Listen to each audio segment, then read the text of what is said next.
This is a bookable summary of the book Getting More by Stuart Diamond. Did you know that negotiating isn't just reserved for buying a house or a car? In fact, you negotiate every day without even realizing it. From buying a loaf of bread to discussing a work project with your boss, each interaction involves some level of negotiation. But the real question is, are you good at it?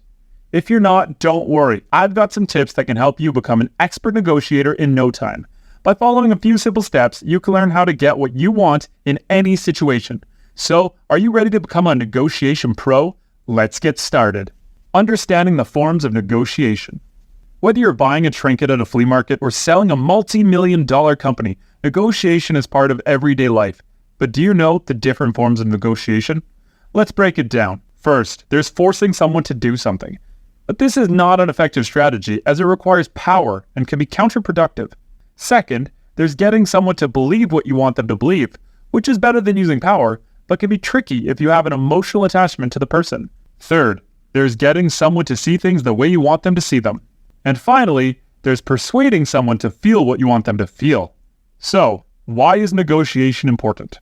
Simply put, negotiation for what you want can lead to a more positive outcome in every situation. But in order to negotiate effectively, you need to determine your goal from the outset. If you're not clear on what you want, you might end up negotiating for a short-term solution that takes you further away from your ultimate goal. By becoming more aware of when and how negotiations occur, you can improve your chances of getting what you want in life. We all have desires and wants, but by understanding negotiation, we can achieve our goals and avoid feeling unfulfilled.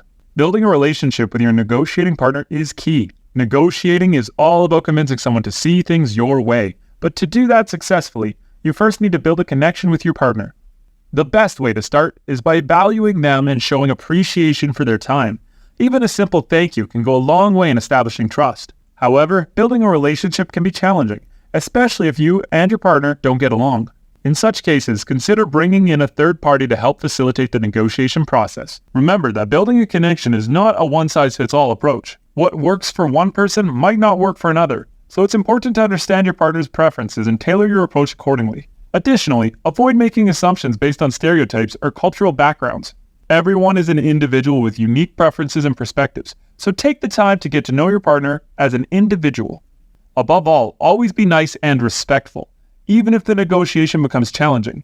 People are more likely to work with you if they feel a connection and sense of trust. The importance of understanding your partner's perception in negotiations. If you're finding this video to be enjoyable, show your support by liking it and subscribing to my channel for even more fantastic content.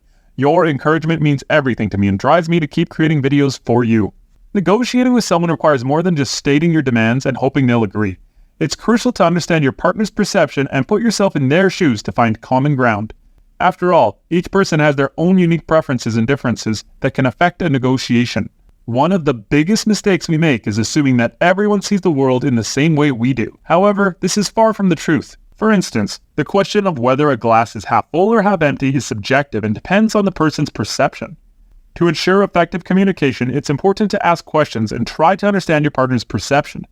Summarizing what you hear from your partner is also a great way to maintain a mutual understanding throughout the negotiation. It's also crucial to keep your emotions in check during a negotiation.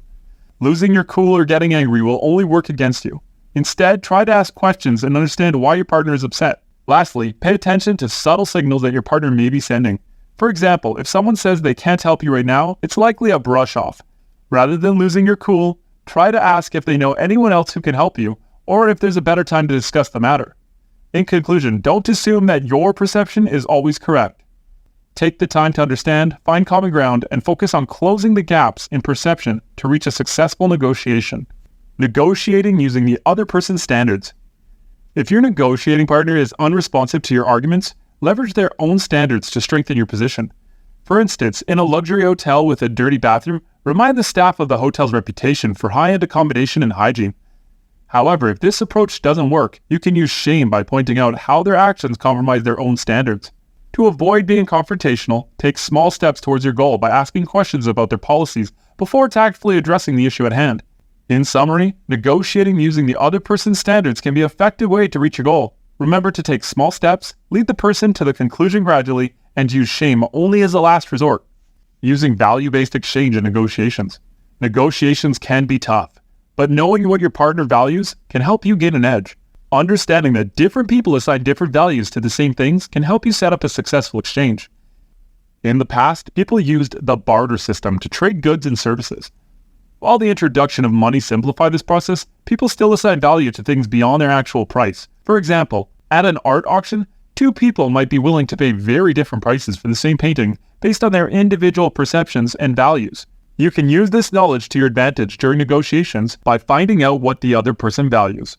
By building a connection with them and learning about their preferences, you can identify things they value that may not hold as much significance for you. For instance, if you're applying for a job, try to find out what the employer is currently working on. If they're struggling with an initiative that doesn't interest most employees, you can use this as an opportunity to showcase your skills and offer to help. By doing so, you not only demonstrate your value as an employee, but you also provide much-needed assistance in an area that the employer values highly. By using value-based exchange in your negotiations, you can create mutually beneficial outcomes that meet both parties' needs. It's a powerful strategy that can help you achieve your goals and build strong relationships in the process. How to handle emotions during a negotiation. Negotiations can be derailed when emotions take over, and this is a problem that can affect both parties. As humans, it's natural for us to be emotional, but it's important to find ways to manage those emotions during negotiations. When emotions start to get in the way of negotiation, both parties can become irrational and incapable of listening to each other. For example, in a divorce case, the husband became so frustrated with the process that he was willing to give up all his assets just to end it. Unfortunately, the wife was too angry to even sit down at the negotiating table. To be a successful negotiator, it's important to acknowledge and address the other person's emotions. Emotional payments can provide relief and help the negotiation move forward. In the divorce case, the mediator acknowledged the wife's anger and explained that accepting the settlement would cause her husband to suffer. This gave her the emotional relief she needed to agree on the settlement. It's important to be sincere when acknowledging someone's emotions. Faking an emotional connection to manipulate someone into calming down is a bad strategy that can damage relationships in the long term. So be authentic and genuine when dealing with emotions during the negotiation. How to prepare for negotiations with effective strategies. Consider using the Getting More model, a useful tool that can help you structure your negotiation process and increase your chances of success. The model consists of 5 steps. First, define the basics of the negotiation by identifying your goals, understanding the issues preventing you from achieving them, and taking into account all the people involved in the negotiation. Second, consider which negotiation technique to use by listing the needs and interests of both parties, putting yourself in the other negotiator's position, and understanding their personal standards. Third, prepare for potential outcomes by brainstorming ideas on what to do if certain problems arise, and breaking down your goals into smaller steps to make it easier to understand. Next, focus on the specific actions that will lead you to your goal by determining which options are most likely to get you there and planning how to present your proposal. Finally, consider what a commitment from the other side should look like and what the next steps should be after you've presented your proposal. By using this structured approach and effective strategies, you can prepare yourself for negotiations and increase your chances of success. We hope this video provided valuable insights and information for you. Do negotiation strategies always have to involve confrontation? Or can they sometimes involve appealing to the other party's own standards and values? Let us know in the comments. And if you learned something new in this video, make sure to hit the button and subscribe for more videos. Thank you, and until next time.